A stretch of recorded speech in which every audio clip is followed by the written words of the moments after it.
The storm gathers. Its shadow envelops mankind. It is the eve of cataclysm. History is being written. In this film, the historic hours of Britain's entry into war are recaptured for you by camera.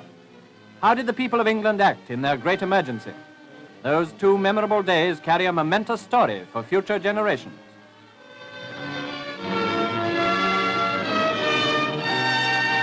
The crisis has been blowing up for a fortnight. At the Mother of Parliaments, the heart of democracy, members have been in session during their normal holiday. In Downing Street, where the Prime Minister resides, first the Polish ambassador, then the German chargé d'affaires are visitors. Opposition leaders as well as cabinet members are called into conference. Though the situation is acute, war is not absolutely inevitable, we are told. But how it is to be avoided, no one can imagine, and the preparations for civil defense go on resignedly. Such scenes as these are familiar to every country in Europe. It's a tragic thought that the menace of the air should instill the fear of death and destruction into the peoples of all nationalities, whether destined to be friend or neutral. However, Britain is prepared. Enormous strides have been made in the year since the September crisis of 1938. The personnel of the defense forces have increased rapidly in the face of danger. The balloon barrage and the anti-aircraft units inspire that confidence which comes from knowledge of one's own strength.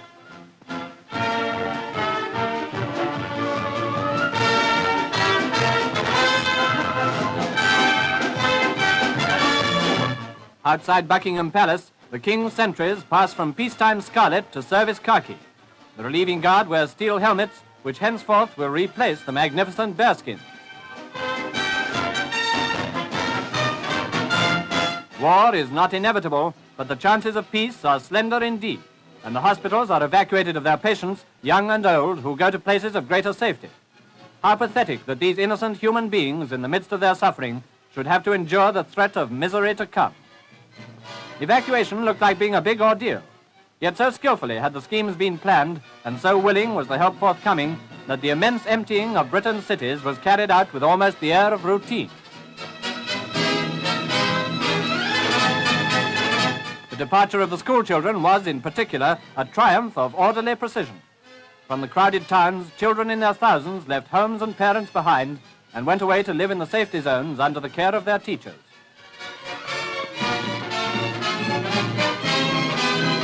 And here, another consoling thought, most of the youngsters went away cheerfully enough. For them, fortunately, the whole procedure seemed to hold no terrors and was even regarded as a holiday. With food and clothing provided by their parents, and each carrying a gas mask, they entrained for their excitingly unknown destination.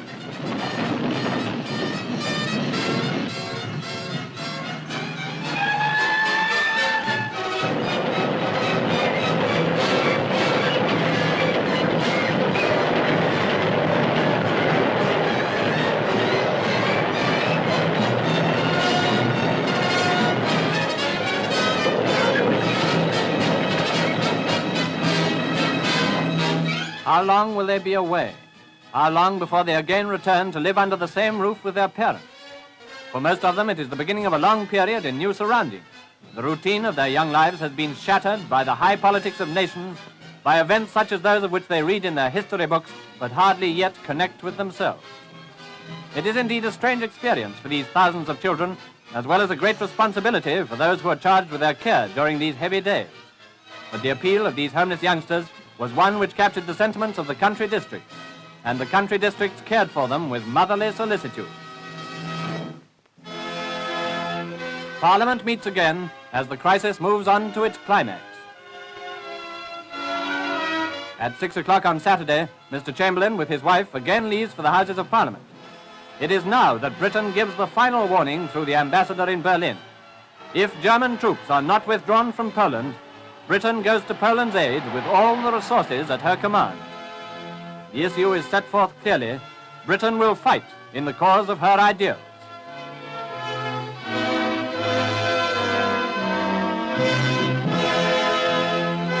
Tradition is set aside when the King goes to Downing Street for conference with Mr. Chamberlain, a graceful thought to save the anxious and hard-worked Premier a journey. 11 o'clock.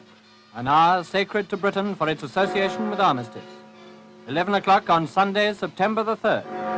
The government's final warning to Hitler has been ignored, and a state of war once more exists between Great Britain and Germany.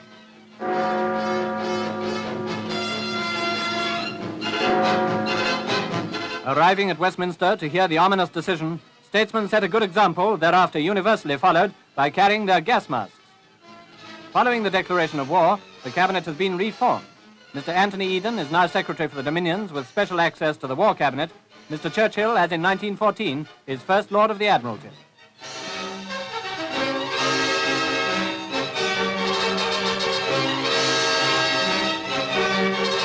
Here are some figures of the previous government: Sir John Anderson, who becomes Home Secretary, and Sir Kingsley Wood, who remains Secretary of State for Air. Sorrowfully from the House comes the Premier, whose efforts for peace, pursued unremittingly, have finally been brought to naught. Only 25 minutes after war has been declared comes the first air raid warning.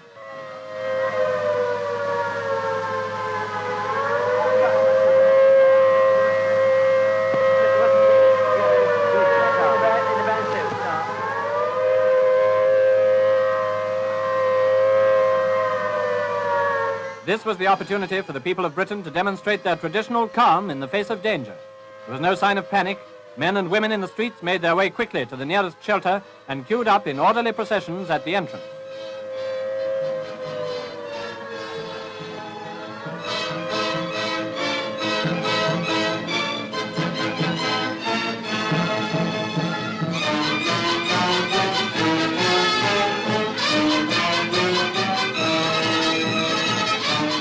The all clear.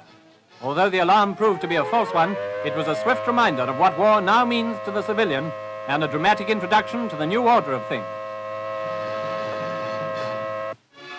Evidence that the nation is in earnest can be seen in every street of London. Notices calling out the Territorial Army appear on walls and hoardings. Recruiting depots open for the thousands of men anxious to join the colours. London's taxis are pressed into the service of the fire brigade.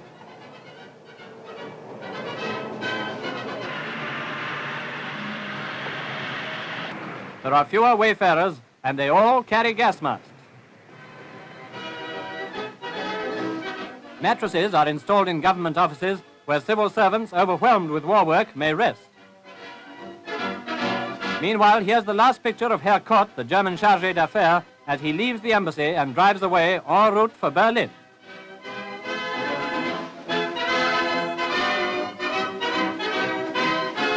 As for other foreigners in Britain, they have to report, of course, and satisfy the authorities of their good faith.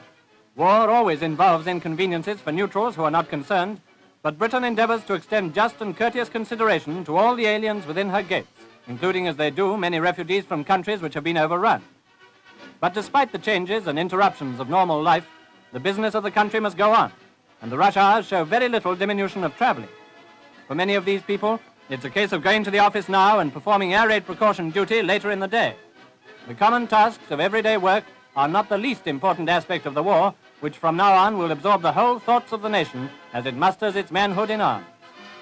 So within a few days, the people of Britain adapted themselves to the new conditions and set about winning the war with that cheerfulness which never fails them in emergency.